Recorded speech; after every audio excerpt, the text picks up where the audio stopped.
Հունիսի 6-ին ժամը 11-ին ազգային ժողովի գլխավոր մուտքի առջև տեղի կունենա բողոքի ակցիա ընդդեմ Ռուսաստանի Դաշնային խորհրդի նախագահ Մատվիենկոյի Հայաստան կատարած այցի։ Հայաստան չպետք է այցելեն նրանք, ովքեր դավաճանել են մեր անվտանգությանը, սատարել մեր պարտությանը եւ շարունակ փնտրում են մեր պետականության չեղարկումը։ Միացիր բողոքի ակցիային հանուն ազգային արժանապատվության։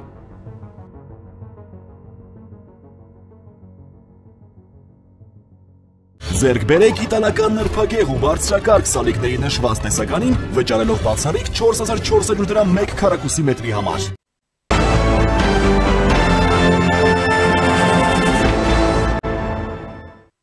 Դուք դիտում եք առաջին լրատվականը, բարև ձեզ, ես Սիրանուշ Պապյանն եմ։ Հայաստանի Հանրապետությունը պետք է վճռորոշ ձայն ունենա ամենայն հայոց կաթողիկոսի ընտրության հարցում Facebook-ում գրել է վարչապետ Նիկոլ Փաշինյանը։ Կաթողիկոսի թեկնածուները պետք է անցնեն բարևարկության ստուգում։ Այս հարցը մեկընդմիշտ պետք է լուծել, պնդել է նա։ Նախորդ շաբաթ կառավարության նիստին վարչապետ Նիկոլ Փաշինյանը Չուլանի հետ էր համեմատել եկեղեցիները, որից հետո սկսել էր ակտիվ գրառումներ կատարել թեմայի շուրջ, ինչը հանրային բուռն արձագանքի էր արժանացել։ Իսկ անհրաժեշտ է առերեսվել հարցին, թե մեր եպիսկոպոսած դասից քանի հոգի է հավատարիմ կուսակրոնության ուխտին, հարց էր բարձրացնում վարչապետը։ Երեկ Վանաձորում հարց են ուղղել, արդյոք համադրելի են իրենց կրթարշավն ու անգամ սեռական բնույթի հայհոյանքներ պարունակող գրառումները։ Աննա Հակոբյանը այսպես է արձագանքել. Այո, սա էլ է կրթելու ձև, իջել ենք իրենց մակարդակի, որպեսզի այդտեղից կարողանանք բարձրացնել այդ մարդկանց, նշել էր նա։ Տաղավարում ինձ հետ է քաղաքագետ Էդգար Վարդանյանը։ Պարոն Վարդանյան, բարև ձեզ, շնորհակալ եմ հրավերն ընդունելու համար։ Եվ այսպես, վարչապետի վերջին գրառումներին եմ ուզում անդրադառնանք, պարոն Վարդանյան, եկեղեցականների հասցեին բավականին բուռն ու սուր քննադատություններ են։ Ձեր կարծիքով սա իրավիճակային, այսպես որոշակի ռեակցիա է, թե պետական նոր մոտեցման ազդարարում, համեցեք։ Գիտեք, ստեղ բազմաշերտ է հարցը։ Մենք նախ երևի պետք է հետևյալից սկսենք, որ եկեղեցին ավելի շուտ եկեղեցու մի շարք բարձրաստիճան ներկայացուցիչներ քաղաքականությամբ են զբաղվում։ Նրանք ըստ էության ռադիկալ ընդդիմության, այսպես դերակատարում են ստանձնել, հանդես են գալիս ծայրահեղ աճ, ծայրահեղ ազգայնական, ծայրահեղ աճ պոպուլիստական ռետորաբանությամբ, առաջ են քաշում նմանատիպ դիսկուրս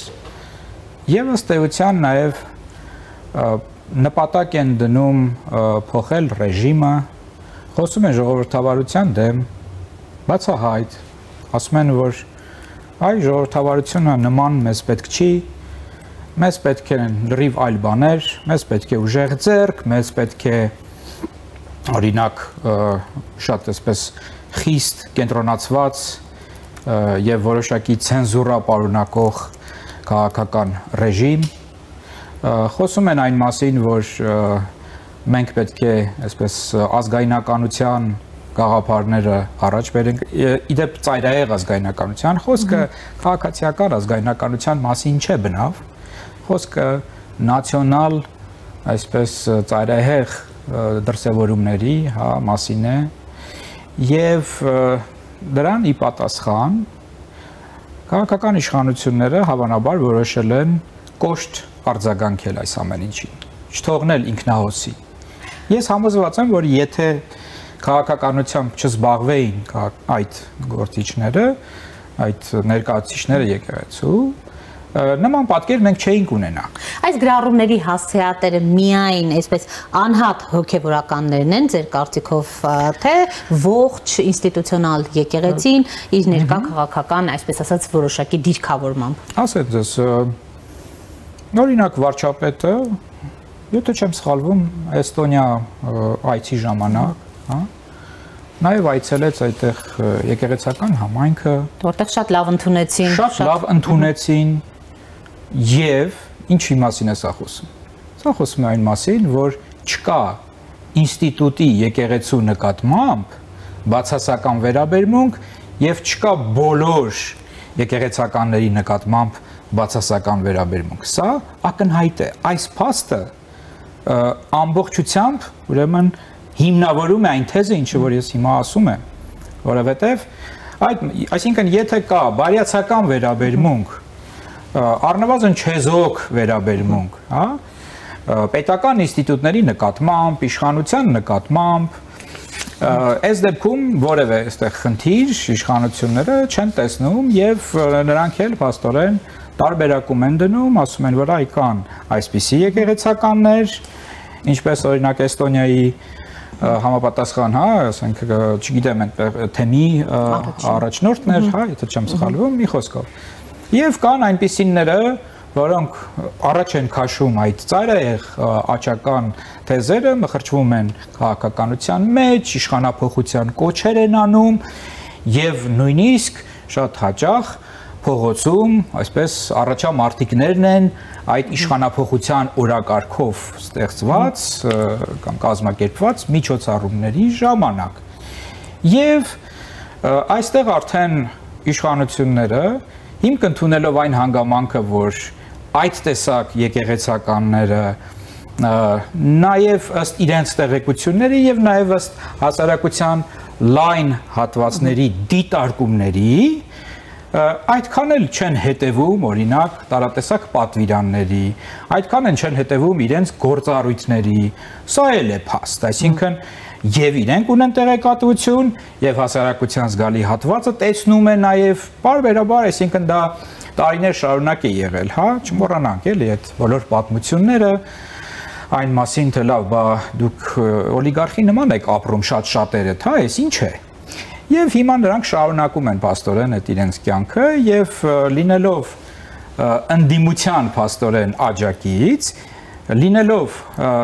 ընդդիմադիր ծայրահեղ նորից կրկնենք, հա, այստեղ ծայրահեղ, ընդդիմադիր, ծայրահեղ ազգայնական, հակաժողովրդավարական, հակաազատական գաղափարներ առաջ քաշողների շարքում, առաջնագծում, նրանք փաստորեն խնդիրներ են ստեղծում, անհանգստանալու տեղ են տալիս, ես կարծում եմ իշխանությունների համար եւ նրանք որոշում են այսպես օգտագործել նաեւ այն հանգամանքը, որ այդքան էլ մաքուր կյանքով չեն ապրում, դրանով հակադարձում են փաստորեն։ Բայց այստեղ հետեւյալ բանը պետք է նաեւ նշեմ, որ գիտեք, այստեղ եկեղեցու եւ պետության տարանջատման հարցը նաեւ մենք պետք է քննարկենք։ Սահմանադրությամբ, այո, դա այդպես է։ Սահմանադրությամբ տարանջատված է եւ ընդհանրապես ժողովրդավարական աշխարհիկ պետության կոնցեպտով եկեղեցին պետք է անջատ լինի պետությունից։ Սա դոգմա է, սա աքսիոմա է։ Իհարկե կան այնպիսի երկրներ ժողովրդավարական, որոնք այնուամենայնիվ իրենց այդ հին եկեղեցուն հատուկ տեղ են տալիս, ինչպես օրինակ նաև հենց Հայաստանն է, հա, Հայաստանի սահմանադրության փել եկեղեցուն տրված է որոշակի այսպես հատուկ դերակատարում, նրա հատուկ առաքելությունն է նշվում եւ նաև համապատասխան օրենք կա, տեսեք, օրինակ կրոնական ազատությունների հետ կապված կամ կրոնական կազմակերպությունների հետ կապված ընդհանուր առմամբ կա որոշակի օրենքներ, կարգավորումներ կան, չէ՞, պետության եւ տարաբեր կրոնական կազմակերպությունների, նրանք հասարակական կազմակերպություններ են եւ կազմակերպությունների միջև հարաբերությունների մասին, բայց հայ առաքելական եկեղեցու հետ կապված կա առանձին օրենք, հատուկ կերպով է փաստորեն առաքելական եկեղեցու եւ պետության միջև հարաբերությունները եւ հիմնվելով հավանաբար այդ հանգամանքի վրա իշխանությունները որոշում են նաև հատուկ կերպով արձագանքել կոնկրետ ուրեմն առաքելական եկեղեցու այդ մի շարք բարձրաստիճան ներկայացուցիչների, այսպես ասենք, հա, չգիտեմ ինչպես են կոչվում, հովիվների, հա, քաղաքականությամբ զբաղվելուն, որովհետև նրանք իսկապես պետականորեն փաստորեն ունեն որոշակի հատուկ կարգավիճակ։ Պարոն Վարդանյան, կաթողիկոսի հետ կապված էլ վարչապետը գրառում է, ասում է Հայաստանի Հանրապետությունը պետք է վճռորոշ ձայն ունենա ամենայն հայոց կաթողիկոսի ընտրության հարցում եւ որ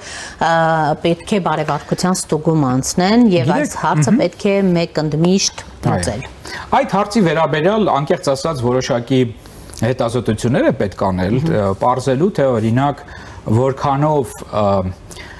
պետության ներկայացուցիչը կարող է այդպիսի հարց բարձրացնել եւ որքանով է դա հարաբերվում պետությանը, որտեղ վերջի վերջո դա հասարակական կառույց է, ինքը ինչպես նշեցինք պետությունից դուրս է, բայց այ ամբողջ հարցն այն է, տեսեք, մենք այս հարցը չէինք քննարկի,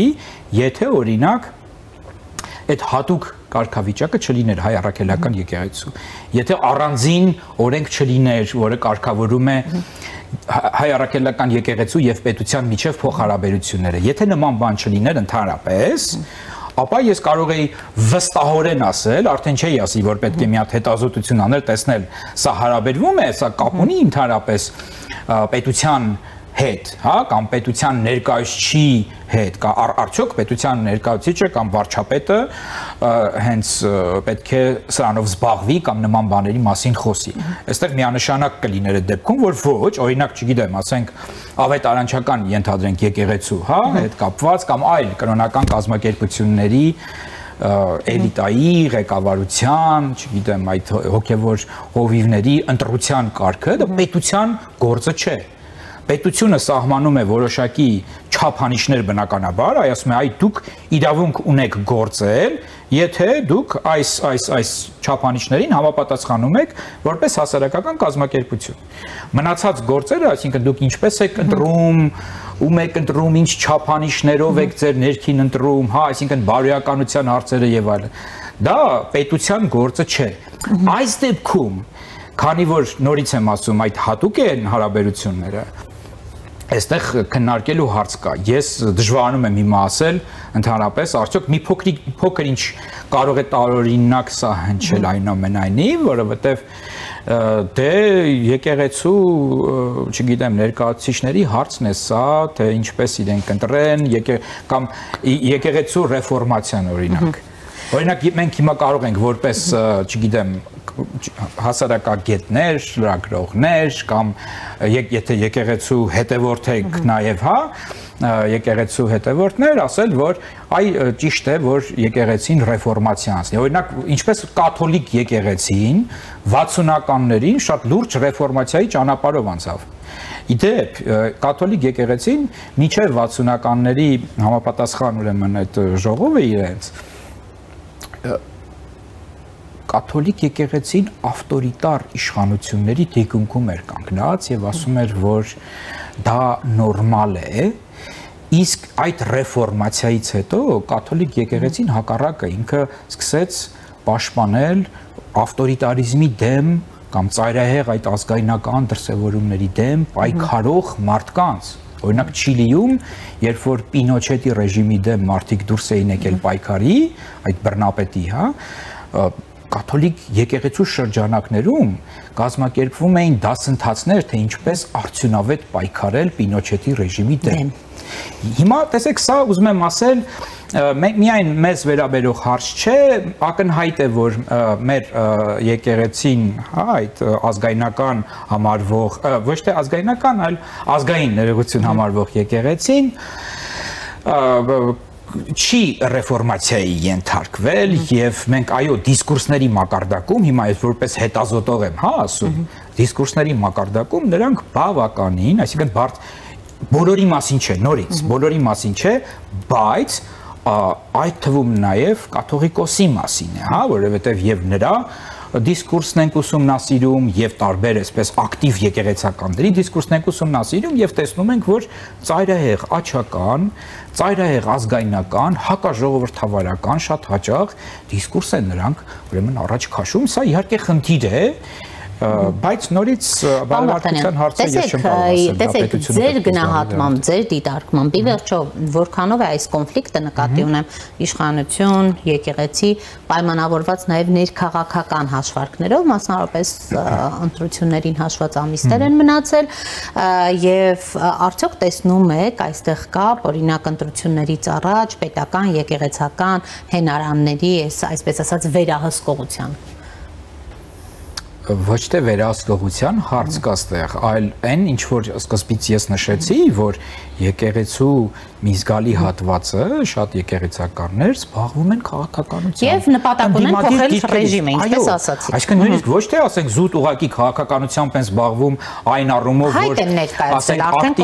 ինչ որ ակտիվ, չգիտեմ, հայտարարություններ են անում կամ հրապարակախոսական դաշտում են դրսևորում, այլ իսկապես հայտ են ներկայացնում ռեժիմ փոխելու, հա, այսինքն սա շատ ավելի լուրջ հայտ է, այսպես ասենք, հա, եւ նաեւ Գիտեք ինչ, ռեժիմ փոխելը եւ շատ հաճախ, տեսեք, երբ որ ասում են այ ժողովրդավարությունը մեզ համար չէ, կամ որ ասում են դե հիմա սահմանադրությունս ո՞րն է, այսինքն կարելի է եւ նաեւ շատ առումներով, ասենք, հակասահմանադրական ինչ որ բաներ անել, ազգ ենք փրկում։ Վերջի վերջո սա արդեն ներեգություն, բայց հակասահմանադրական գործունեություն է։ Այսինքն Հայաստանի Հանրապետության սահմանադրական կարգին նրանք մարտահրավեր են նետում։ Հասկանում եք, այստեղ եկեղեցին։ Ոչ թե եկեղեցին, այստեղ շատ դժվար է ասել ով է եկեղեցին, էլի։ Հիմա եթե ասեք կաթողիկոսն է եկեղեցին, արդյոք այդպես է։ Իսկ արդյոք օրինակ այդ Էստոնիայի թեմի առաջնորդը կամ լավ միգուցե չէ, ճիշտ չեմ ասում, հա։ Եկեղեցի է թե ոչ, եկեղեցու ներկայացուցիչ։ Այո, նրանք եկեղեցու ներկայացուցիչ թե ոչ, եկեղեցի է թե ոչ։ Դե եթե եկեղեցի է, ուրեմն մենք չենք կարող իր դեպքում չէ, նաև ասել, որ ուրեմն եթե ինքը եկեղեցու ներկայացուցիչ է, ինքն էլ է եկեղեցի, ուրեմն չի կարելի ասել, որ եկեղեցին է այդ մարտահրավերը նետում, բայց կարող ենք ասել, որ մի շարք բարձրաստիճան հոգևորականներ այդ թվում նաև կարծես թե կաթողիկոսը իր երբեմն որոշ այդպես շեշտադրումներով, հա, ռետորաբանությամբ ստացվում է այնպես, որ սահմանադրական կարգին մարտահրավեր են նետում։ Դրա համար էլ կարծում եմ, որ իշխանությունները տեսնելով, որ դե այնուամենայնիվ տեսեք, նրանք ունեն ռեսուրսներ, չէ՞։ Եկեղեցականները ունեն ռեսուրսներ, ընդհանուր առմամբ եկեղեցին որպես ինստիտուտ ունի ռեսուրսներ եւ այդ ռեսուրսները որոշ բարձրաստիճան հոգեվորականների տիրապետության տակ են եւ նրանք կարող են այդ ռեսուրսները օգտագործել, մարդկային ռեսուրսներ, ֆինանսական ռեսուրսներ, չգիտեմ, քարոզչական ռեսուրսներ, չէ՞, մեդիա արտաքներում հայտնվելու միջոցով եւ այլն կարող են օգտագործել այդ սահմանադրական կարգին դեմ, բնականաբար դա նշանակում է նաեւ իշխանությունների դեմ, հա, որտեվ իրենք առաջի հերթին հենց ուզում են պաստորեն իշխանափոխություն անել, հա։ Եվ ակնհայտ է այստեղ, որ իշխանությունները կարող են սա դիտարկել որպես իրենց նետած մարտահրավեր եւ ասում են դե քանի որ դուք եկել եք այս դաշտ, դե ներեգություն ես դաշտ եք եկել եւ օգտագործում եք այդպիսի ծայրահեղ միջոցներ, ծայրահեղ բառապաշար, ուրեմն մենք էլ կօգտագործենք adekvat դրան բառապաշար, միջոցներ եւ այլն եւ այլն։ Ինչ արտաքին ռազմավարական օրակարգի գործիք է դարձել ձեր կարծիքով հայ առաքելական եկեղեցին, կա արդյոք այդ այսպես վտանգը թե չէ, ընդհանրապես կարող ենք արդյոք խոսել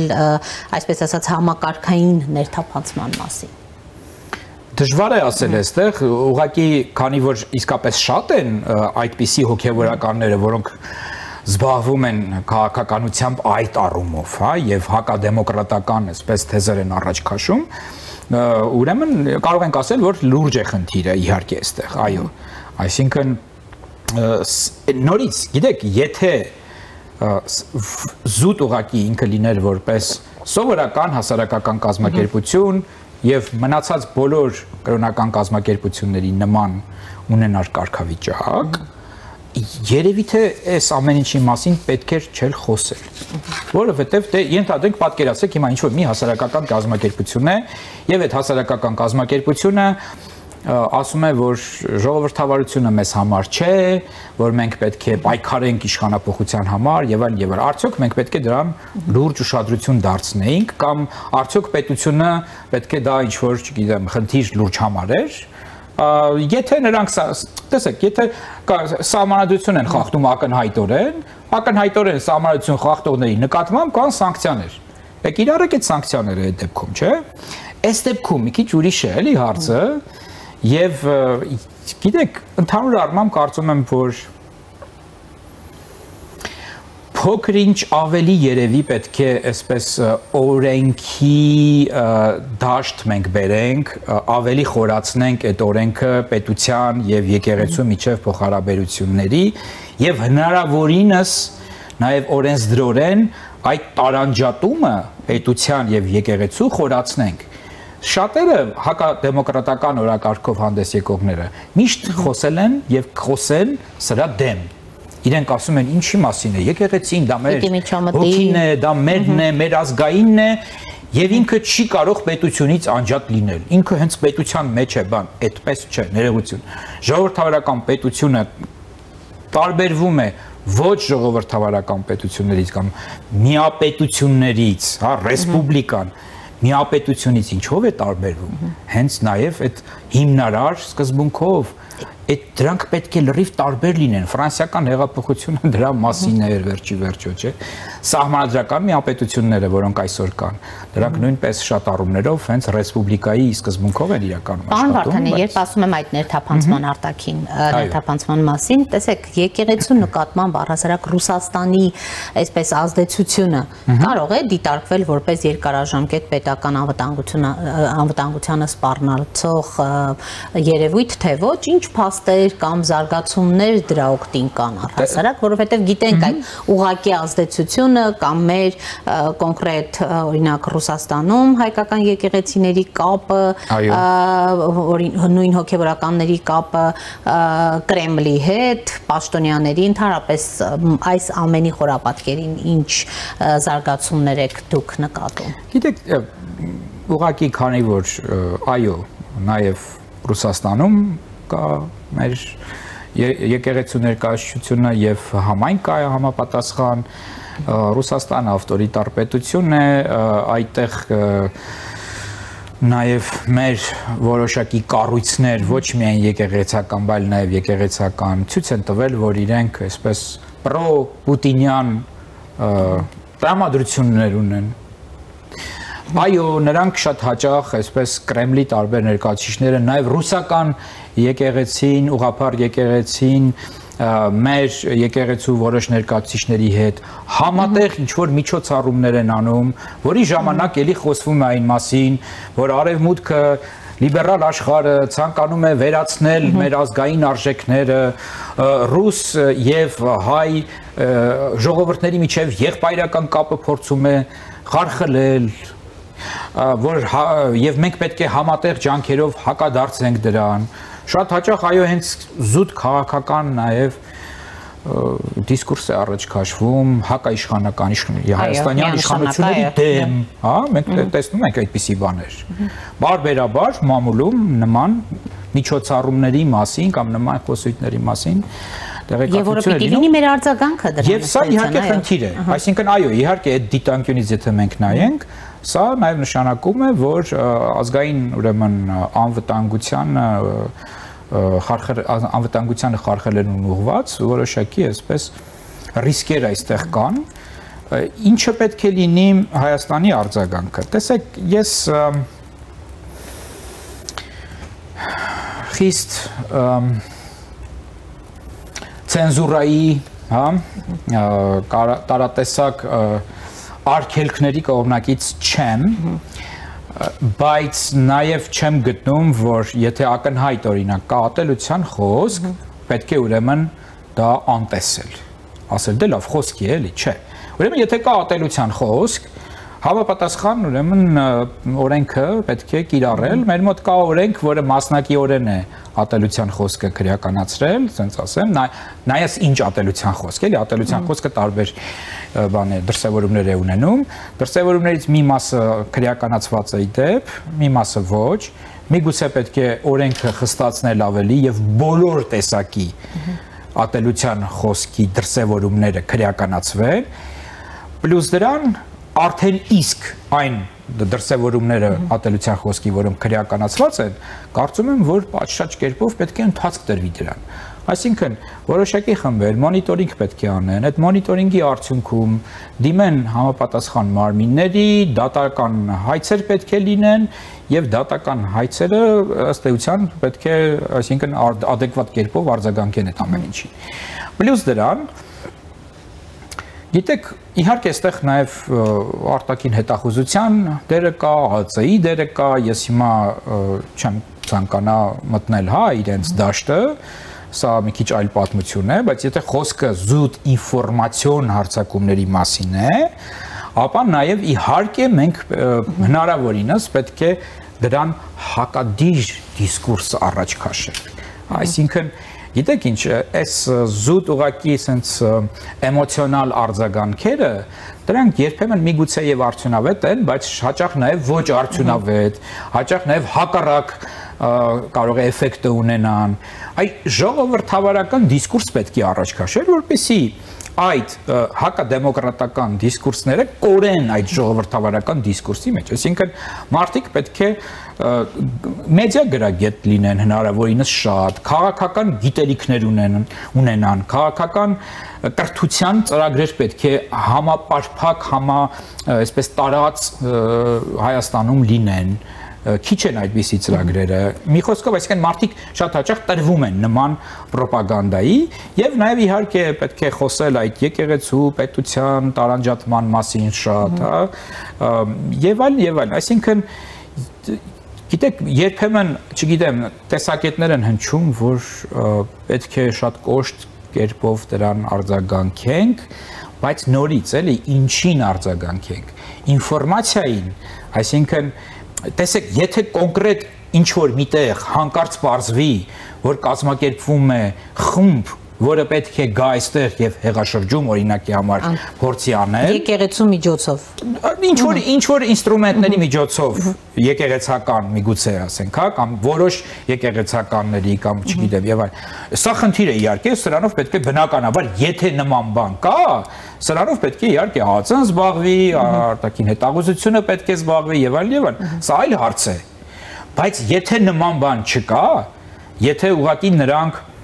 չգիտեմ, այսինքն քարոզչությամբ են փորձում, հա, գաղափարներ առաջ տանելով, դեզինֆորմացիա տարածելով, հակա ժողովրդավարական նարատիվները հնարավորինս լայն շրջանառելով, հա, այդպես են փորձում գործել։ Ուրեմն իմ կարծիքով այդիմ ասած տարբերակներն են Տեսեք, պարոն Վարդանյան, կարող է եկեղեցին այս պայմաններում ինքնաբուխ վերափոխվել առանց օրինակ պետական ճնշման։ Եթե օրինակ ոչ, ապա ինչ մեխանիզմով պետք է առհասարակ պետությունը երաշխավորի, որ բարեփոխումը առհասարակ ծառայելու է հանրային շահին։ Դե ես կարծում եմ, որ ուղղակի պետք է պետության եւ եկեղեցու տարանջատման դրույթը ավելի խորացնել։ Այսինքն պետք է հնարավորինս այնպես արվի, որ կոնկրետ, այսինքն եթե դուք չեք քարոզում ատելություն, եթե դուք ատելության խոսք չեք առաջ բերում, եթե դուք բռնություն չեք քարոզում, եթե դուք, չգիտեմ, հակասահմանադրական ինչ-որ գործունեություն չեք ծավալում, ուրեմն սա ձեր տարածքն է, խնդրեմ, մի մտեք պետության տարածք, որևէ կերպով Այդ դեպքում այդպես պետք է լինի, ես այդպես եմ կարծում, այսինքն Եվ պետք է այս առումով օրինակ եկեղեցուն նույն հարկային դաշտ բերել, հենց ոչ միայն արդարության հարց լուծել, նաև տեսակետ կա, որ ինստիտուցիոնալ վերահսկելիության հարց կա նաև։ Ինչպես հասարակական կազմակերպություններն են, օրինակ։ Ինչպես են հասարակական կազմակերպությունները գործում։ Պետք է եկեղեցին հարկային դաշտում, չէ՞։ Իհարկե պետք է հարկային Հիմա էլ կա, այնպես չի, որ ամբողջությամբ դուրս է, բայց ես ուզում եմ ասել, որ եթե մենք ուզում ենք այս խնդիրները մեր մոտ անընդհատ այսպես չծագեն, ամենաճիշտ տարբերակը եկեղեցու եւ պետության էլ ավելի տարանջատումն է։ Տարանջատված են, բայց կարծես տեսեք մենք խոսեցինք, այո, խորացնել տարանջատումը, սա է լուծումը կարծում եմ։ Եվ այս դեպքում արդեն մենք ստիպված չենք լինի, չգիտեմ, քաղաքական, ասենք, հայտարարություններ անել եկեղեցու մասին։ Դե ինչ դա մեր ինչ գործն է, չէ՞։ Առանձին մի հատ բան է, ինստիտուտ է դա։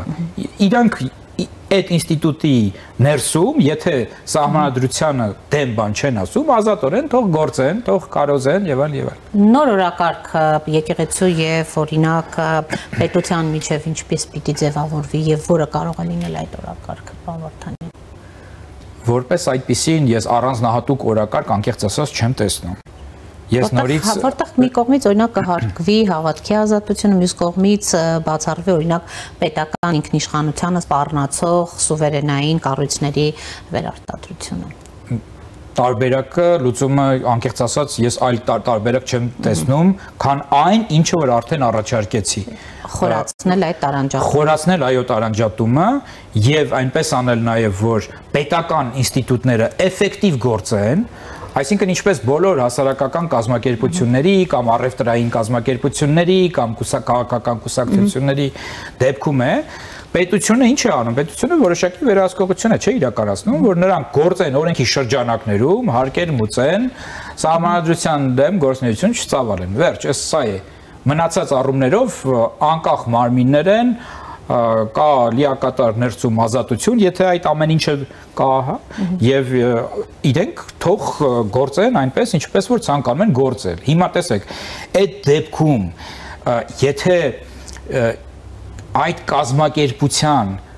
ներկայացուցիչները խնդիր են տեսնում իրենց ղեկավարության տեսակետից, արժեքներին հետևելու տեսակետից, դա իրենց խնդիրն է լինում։ Հասկանում եք, այսինքն ոչ թե արդեն դա պետության խնդիր է, ոչ թե դա առանձին կամ բոլոր հայաստանյան քաղաքացիների խնդիրն է, այլ արդեն կոնկրետ այդ կազմակերպության ներկայացուցիչների խնդիրն է։ Հիմա եթե այդ կազմակերպության ներկայացուցիչը տեսնում է, որ իր կազմակերպության ղեկավարությունը պատշաճ կերպով օրինակ քարոզչություն չի անում, էթիկային չի հետևում, չգիտեմ եւ այլն, այդթող բարձրաձայնեն այդ խնդիրը իրենց կազմակերպության ներսում, չէ, ասեն որ սա անընդունելի վարք է ենթադրենք, վերափոխեն իրենց կազմակերպությունը, այ արդեն այդ ռեֆորմացիան, որ ես ասում եմ, կլինի ուղղակի այդ կազմակերպության ներկայացուցիչների գործը վերջի վերջը։ Լավ, պարոն Վարդանյան, ի վերջո այս խորացող ճգնաժամը, իսկ մենք տեսնում ենք, որ խորանում է ճգնաժամը, որովհետև վարչապետը մի քանի օր շարունակ է եւ իր թիմակիցները գրառումներ անում, քննադատում, ինչի կհանգեցնի այս ճգնաժամը, եթե ձեր ասած այդ պետության եւ եկեղեցու այսպես տարանջատման դրույթը չխորացվի։ Ի վերջո ինչի սա կհանգեցնի։ Դե դա կարող է ուղղակի էլի հանգեցնել նրան, որ ընդդիմություն իշխանություն շատ սուր հակամարտություն լինի։ Եվ այդ սուր հակամարտության մեջ բնականաբար եկեղեցականները ունենալու են առանձին եկեղեցականներ, կամ մի շարք եկեղեցիներ ունենալու են լուրջ դերակատարություն եւ մյուս կողմից էլ իշխանությունները արդեն չեն դիտարկելու նրանց որպես եկեղեցականների, արդեն նաեւ հասարակության այն հատվածը, տեսեք, որը առաքելական եկեղեցու հավատացյալ է, բայց նաև օրինակ իշխանությունների աջակից է կամ պրոեվրոպական ուժերի աջակից է, նրանք էլ փաստորեն այդ եկեղեցականներին դիտարկելու են որպես, չգիտեմ, հակա ժողովրդական, հակապետական եւ կեղծ եկեղեցականների, դրանով իսկ նաև ընդհանուր առմամբ հայ առաքելական եկեղեցու վարկն է ընկնելու, հա, որովհետեւ փաստորեն մի մեծ զանգված, նաև հավատացյալների, ասում է, որ մեր փաստորեն եկեղեցին ինքը ճիշտ դերակատարություն չի ստանձնում, ինքը շեղվել է իր առաքելությունից, իր ուղուց, ընդդիմադիր դաշտ է անցել։ Հա, խնդիրը նույնիսկ այնպես չէ, որ միայն ուղղակի ընդդիմադիր դաշտ է, էլի անցել, այսինքն չէ, մի կողմից ասում են, որ նրանք փաստորեն չեն հետևում իր պատվիրանների, ճիշտ կյանքով չեն ապրում, եկեղեցական կյանքով չեն ապրում, մյուս կողմից էլ, այո, ծայրահեղ ընդդիմադիր թեզեր են առաջ քաշում եւ մտել են այդ պայքարի մեջ, որի նպատակն է ռեժիմա փոփոխությունը եւ նաեւ կան, չէ, այդ արդեն խոսեցինք դրա մասին, որոշակի այսպես տեղեկատվություն, որոշակի ապացույցներ, որ շատ հաճախ նաեւ այդպես Կրեմլի նարատիվներին համահունչ են գործում, էլի։ Պարոն Վարդանյան, անդրադառնանք նաև Հայ հեղափոխական դաշնակցության ներկայացուցչի բյուրոյի ներկայացուցիչ Հրանտ Մարգարյանի դիտարկումներին, հարցազրույցում նա ասում է 1999 թվականի հոկտեմբերի 27-ի ողբերգական իրադարձությունները դրանք պորտկում էին ձեր գնահատմամբ, նրա գնահատմամբ, իսկ նման պորտկում կարող է կրկնվել, դուք ինչպես եք սա գնահատում եւ մենք արդեն տեսնում ենք իշխանության ներկայացուցիչների կողմից արձագանք, ինչ խնդիր է լուծում Հրանտ Մարգարյանը այսպիսի հայտարարություն անել եւ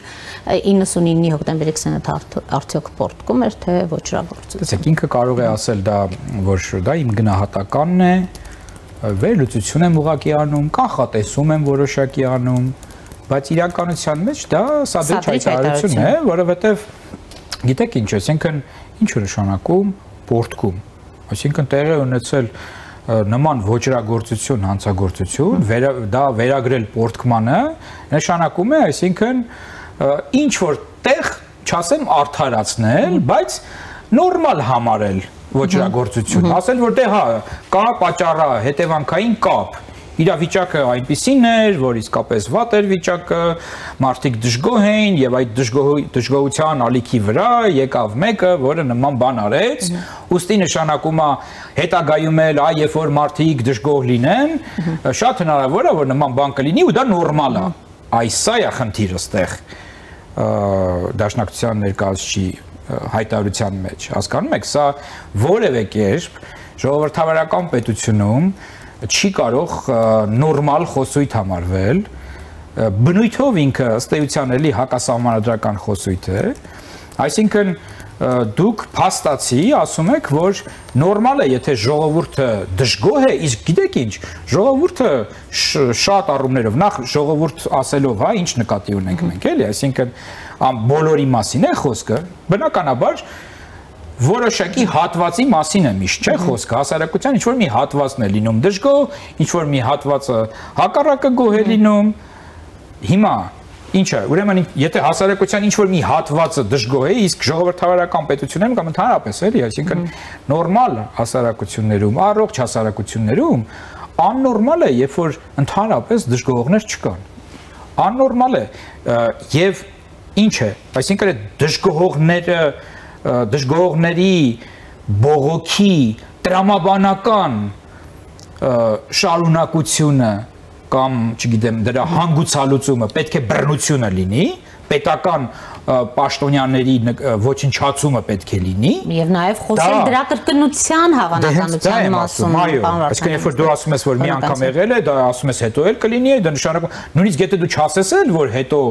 էլի կարող է լինել, երբ որ դու այդպես ես խոսում հոկտեմբերի 27-ի մասին, նշանակում է դու ասում ես արդեն իսկ դրանով, որ հա, դա լրիվ նորմալ բան է, այ զգուշ եղեք, այ ուրեմն այնպես արեք, որ մարդիկ չդժգոհեն։ Իսկ նորից, այսինքն դժգոհներ միշտ էլ կարող են լինել։ Յուրաքանչյուր դեմոկրատական պետությունում կան ընդդիմադիր ուժեր, կան ուրեմն իշխանական ուժեր, մի խոսքով, այսինքն այդ հակամարտությունը, բա դեմոկրատիայի առավելությունը ո՞րն է, որ կոնֆլիկտները լուծվում են խաղաղ ճանապարհով, կոնֆլիկտները լուծվում են մրցակցության միջոցով, կոնֆլիկտները լուծվում են ընտրությունների միջոցով, կոնֆլիկտները լուծվում են փոխվերահսկողության միջոցով, բանավեճ, դիալոգ, սա է տարբերակը, հա, այսինքն եւ իսկապես նման արտահայտություններ անողները կարծում եմ, որ առնվազն պետք է հասարակության կողմից խիստ կերպով քննադատվեն եւ նրանք իմ կարծիքով չպետք է հնարավորություն ունենալ, ասենք, հանրային ինչ-որ, չգիտեմ, աջակցության միջոցով որոշակի լուրջ քաղաքական հայտեր ներկայացնել, բայց նորից այստեղ դուք կարող եք ասել, հա, բայց հիմա դուք ասում եք չպետք է ունենան, բայց հիմա ունեն, այսինքն խոսքի ազատության դրույթից օգտվում են, մարդիկ խոսում են, ինչ անենք։ Գիտեք, սա էլի բանավեճի բան է, արդյոք այս կամ այն հայտարարությունը կոնկրետ սահմանադրական կարգ տապալելու ուղղված հայտարարություն կարող է դիտարկվել։ Ես կարծում եմ, որ սա քննարկելու հարց է, կարծում եմ, որ նաև իրավապահ մարմինների ուշադրության իհարկե պետք է արժանանա։ Միանշանակ այստեղ պատասխան ես չունեմ, արդյոք նման հայտարարությունը արդեն իսկ հակասահմանադրական է եւ օրինակ, չգիտեմ, պետք է սանկցիաներ կիրառվի նման հայտարարություններ անողների նկատմամբ, բայց կարծում եմ, որ այնուամենայնիվ որոշակի այսպես առնվազն խիստ քննադատություն, հանրային նաև որոշակի պարսավանք, հա, այս ամեն ինչը պետք է իհարկե լինի, այո, չեմ բացառում, որ նաև այո, նաև իրավական առումով այստեղ բաներ, եւ իդեպ ես օրինակ բերեմ, թարմ օրինակ է սա շատ, Գերմանիայի փորձից, ներողություն, Գերմանիայում կա մի կուսակցություն, որի անունն է Գերմանիայի համար ալտերնատիվ, AfD, այդ կուսակցությունը իդեպ նույնիսկ հիմա երկրորդ տեղն է գրավել ընտրությունների արդյունքում եւ նաեւ որոշակի հարցումների ինքը այսօր ամենապոպուլարն է դառնում հարաբերական իհարկե առումով, հա 20%-ը մոտավորապես մի 20%-ն է իրանց այն տվել։ Հիմա Գերմանիայի սահմանադրության պաշտպանության համապատասխան հանձնաժողով կա, լավ չեմ հիշում ինչպես է կոչվում այդ ինստիտուտը, եկել է այն եզրահանգման, հետազոտելով այդ կուսակցության ներկայացուցիչների տարատեսակ խոսույթները եւ ծրագրերը, հա, որ այդ կուսակցության կոնցեպտները հակասում են սահմանադրությանը, դեմ են ժողովրդավարական հանրությանը, մասնավորապես գիտեք ինչ էին իրենք ասել, ասել են որ ազգի կոնցեպտը նրանք դիտարկում են որպես էթնիկ կոնցեպտ, այսինքն նրանք ասում են որ ճիշտ գերմանացիները դրանք են սպիտակ գերմանացիներն են, այսինքն որևէ էմիգրանտ, հա, նոր կամ հին չի կարող դիտարկվել որպես գերմանացի, գերմանական ազգի ներկայացուցիչ, նույնիսկ հենց այդ հիմնական բանն է եղել իդեպ դրույթը։ Դրա պատճառով հիմա համապատասխան հսկողություն են սահմանել այդ կուսակցության նկատմամբ եւ նրան դիտարկել են որպես էքստրեմիստական կուսակցություն։ Էքստրեմիստական, տեսեք ինքը մասնակցում է որ ընտրություններ, ինքը նույնիսկ լուրջ արդյունքներ է գրանցում, բայց արդեն համապատասխան իրավական մարմինները տվել են հստակ գնահատական, ոչ միայն գնահատական են տվել, այլ նաև համապատասխան վերահսկողություն են սահմանում, օրինակ իրենք կարող են գաղտնալսել նրանց խոսակցությունները, յուրաքանչյուր պահի գան ներխուժեն գրասենյակ եւ որոշակի այսպես գործողություններ իրականացնեն, հա։ Սա հանակ բան չէ։ Կարծում եմ, որ իհարկե հիմա կարող ենք ասել, որ բայց Հայաստանում արդյոք կաշխատի նման մոտեցումը, իսկ ով է դրանով զբաղվելու, այո, սրանք առանձին քննարկելի հարցեր են։ Բայց անհրաժեշտ։ Շնորհակալ եմ, պարոն Վարդանյան։ Առաջինի տաղավարում զրուցում էի քաղաքագետ Էդգար Վարդանյանի հետ։ Կհանդիպենք։